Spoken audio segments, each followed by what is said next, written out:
আচ্ছা, একটা ইন্টারেস্টিং প্রশ্নের উত্তর দাও তো। তোমাদের অনেকের মাথায় এরকম প্রশ্ন আসে যে হ্যাঁ, আমরা কোনো মেডিসিন খাই বা কোনো ওষুধ নিই, সেটা তো আমরা মুখের মাধ্যমে খেলাম, সেটা আমাদের পেটে গেল বা স্টমাকে গেল। এখন এই পেটে বা স্টমাকে যাওয়ার পর সেই ওষুধটা কিভাবে বোঝে যে এটা আমার মাথায় কাজ করতে হবে, না পায়ে ব্যথা সামলাইতে হবে, নাকি কোমরের ব্যথা সামলাইতে হবে, নাকি হার্টে কাজ করতে হবে, নাকি লিভারে কাজ করতে হবে, কোথায় কাজ করতে হবে? এই ওষুধটা আসলে বোঝে কিভাবে?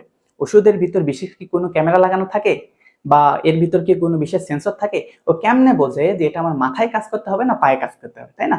অনেকেরই একটা খুবই গুরুত্বপূর্ণ এবং ইন্টারেস্টিং একটা প্রশ্ন। এই প্রশ্নের উত্তর নিয়ে আসছি আমি, তোমাদের এমবিবিকে ভাইয়া, from department of pharmacy, Jahangirnagar university, এবং এমবিবিকে সায়েন্স ক্লাবের পক্ষ থেকে তোমাদের স্বাগত। আসো, এই আমরা যদি জানতে চাই যে একটা মেডিসিন কিভাবে কাজ করতে হয় বা মেডিসিন মূলত কিভাবে কাজ করে, এটা জানার জন্য তোমাদেরকে 4টা পয়েন্ট জানতে হবে। কয়টা পয়েন্ট ভাইয়া? 4টা। আচ্ছা, 4টা পয়েন্ট তোমাদের সামনে একটু আলোচনা করে আসো। দেখো, 4টা পয়েন্ট যদি তুমি ভালোভাবে জানো তাহলে আশা করি তুমি জিনিসটা বুঝতে পারবে। দেখো, এখানে তোমাকে 4টা পয়েন্ট একটু বোঝানোর চেষ্টা করছি। ফার্স্ট অফ অল, তোমাকে জানতে হবে অ্যাবজর্পশন কি বলতো। অ্যাবজর্পশন, অ্যাবজর্পশন মানে কি? শোষণ। এখন আমরা যখন মেডিসিন খাইলাম, মুখে দিলাম, এটা কোথায় গেল? স্টমাকে গেল বা পাকস্থলীতে গেল, তারপর ইন্টেস্টাইন আছে, ক্ষুদ্রান্ত আছে না, এখানে গিয়ে এই ওষুধটা প্রথমে অ্যাবজর্পশন হবে, অর্থাৎ শোষিত হবে। ওষুধটা খাইলাম, ওষুধটা কি হইলো? শোষিত হইলো। 1 নম্বর পয়েন্ট বুঝছি। 2 নম্বর পয়েন্ট হইতেছে ডিস্ট্রিবিউশন।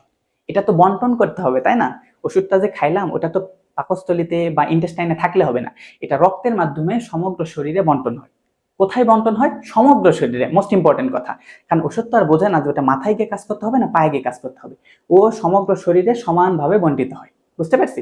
এই বন্টন হওয়ার পর বিশেষ একটা জিনিস, এই মোস্ট ইম্পর্টেন্ট জিনিসটা দেখো, বাংলাদেশি ফ্ল্যাগ, তাই না? আচ্ছা, মনে করে এটা আমাদের বাংলাদেশি মেডিসিনাল ফার্মাসিউটিক্যাল ইন্ডাস্ট্রির একটা জাস্ট একটা সাইন ব্যবহার করলাম। আচ্ছা, এখন দেখো, এখানে একটা মোস্ট ইম্পর্টেন্ট কথা বলা হয়েছে, লক অ্যান্ড কি। লক অ্যান্ড কি, এটা তো বোঝো তাই না? লক অ্যান্ড কি থিওরি, এটা তোমাকে বলি। আচ্ছা, তোমার বাসায় নিশ্চয়ই একটা তালা আছে, লক আছে, এবং ওটার একটা নির্দিষ্ট কি আছে, অর্থাৎ চাবি আছে, তাই না? তো একটা নির্দিষ্ট চাবির জন্য নির্দিষ্ট তালা আছে, অর্থাৎ সেই তালা খোলার জন্য নির্দিষ্ট চাবি ব্যবহার করতে হয়, তাই না? এখন মনে করো আমরা যে মেডিসিনটা খাইলাম, প্রথম অবস্থায় কি হইলো? অ্যাবজর্পশন হইলো, তারপর ডিস্ট্রিবিউশন হইলো, তারপরে এই ওষুধটা আমাদের শরীরের সম্পূর্ণ জায়গায় ঘুরবে। সে মাথায় যাবে, চোখে যাবে, দাঁতে যাবে, মুখে যাবে, হাতে পায়ে কোমরে সব জায়গায় যাবে। সব জায়গায় গিয়ে ও এখন খুঁজতে থাকে যে আমার এখানে কোথায় লক হইতে হবে। দেখো, কোথায় লক হইতে হবে। এই যে লক হওয়ার জন্য দেখো, ফার্স্ট অফ অল আমরা খাইলাম, তাই না? ফার্স্ট অফ অল আমরা যখন মেডিসিনটা খাইলাম, অ্যাবজর্পশন এবং ডিস্ট্রিবিউশন হইলো। তারপর এখানে গিয়ে এখানে আমার ওষুধটা খুঁজবে যে কোথায় আমার বসার মতো স্থান আছে। বসার মতো স্থান আছে, দেখো এখানে একটা, এই যে লকের মতো দেওয়া আছে, দেখো এইরকম একটা লক। দেখো লকটা কিরকম? এইরকম, মাঝখানে এইরকম এইরকম ভাঁজ করা, এইরকম। এখন দেখো, এই লকের ভিতর যদি প্রবেশ করতে হয় তাহলে এই টাইপেরই একটা চাবি দরকার। এইরকম একটা চাবি দরকার না, বলো? সেম সেম টাইপের একটা চাবি দরকার। তোমার ভিতরে যদি কখনো যদি এইরকম একটা লক থাকে, মনে করো এখান থেকে এইরকম হয়ে আবার এইরকম হয়ে এইরকম, এটা মনে করো তোমার একটা লক, তাই না? এই লকের ভিতর প্রবেশ করার জন্য তোমার চাবিটা কিরকম লাগবে? নিশ্চয়ই এই যে এইরকম, আবার এইরকম, এইরকম, এইরকম একটা চাবি দরকার। তার মানে নির্দিষ্ট লকে প্রবেশের জন্য নির্দিষ্ট চাবি দরকার। এইরকম চাবি না হলে প্রবেশ করবে না। সো আমাদের শরীরের ভিতর বিভিন্ন রিসেপ্টর আছে। কি আছে বলতো? রিসেপ্টর। ওই রিসেপ্টরের নির্দিষ্ট কিছু এইরকম তালার মতো শেপ আছে। এখন ওই তালাতে প্রবেশ করতে গেলে ওই রকমই চাবি দরকার। বুঝতে পারছি?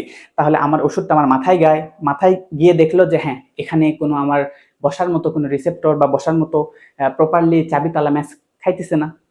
তারপর পায়ে গেল, সেটাও ঠিক মতো খাপ খাইতেছে না। কোমরে গেল, সেখানে ঠিক মতো খাপ খাইতেছে না। কোথায় খাপ খাইছে? হাতে খাপ খাইছে। তার মানে এটা কোথায় কাজ করবে? তোমার হাতের ব্যথায় কাজ করবে। ওকে, বুঝতে পারছি।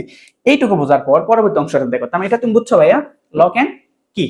লক এন্ড কি এটা যখন সম্পূর্ণ হবে, তারপরে কাজটা দেখো। তারপরে কাজটা যদি আমরা বলি, সেখানে হবে মেটাবলিজম। আমার কাজটা হয়ে গেছে, এখন লক ওখানে সেটেল হইলো, তারপর সেটা কাজ করলো। কাজ করার পর ওটা কি আজীবন ওখানে থাকবে? মেডিসিন তো আজীবন আমার শরীরের ভিতর থাকার জিনিস না। ওটা সাময়িক, আমার শরীরের স্বাভাবিক প্রক্রিয়া ব্যাহত হয়েছে, ওটা শুধু কাজ করছে, ওর কাজ শেষ, ওটা এখন চলে যাবে। এখন কি হবে? ওটা চলে আসবে লিভারে। কোথায় বলতো? আমাদের অতি পরিচিত লিভারে চলে আসবে। এখন লিভারে এসে কি হবে ভাইয়া? লিভারে এসে ওটা মেটাবলিজম হবে। বিপাকীয় কার্যপ্রণালীর ফলে ওটা আস্তে আস্তে ভেঙে যাবে। ভেঙে যাওয়ার পর এন্ড সর্বশেষে এটা কি হবে? এক্সক্রিয়েশন।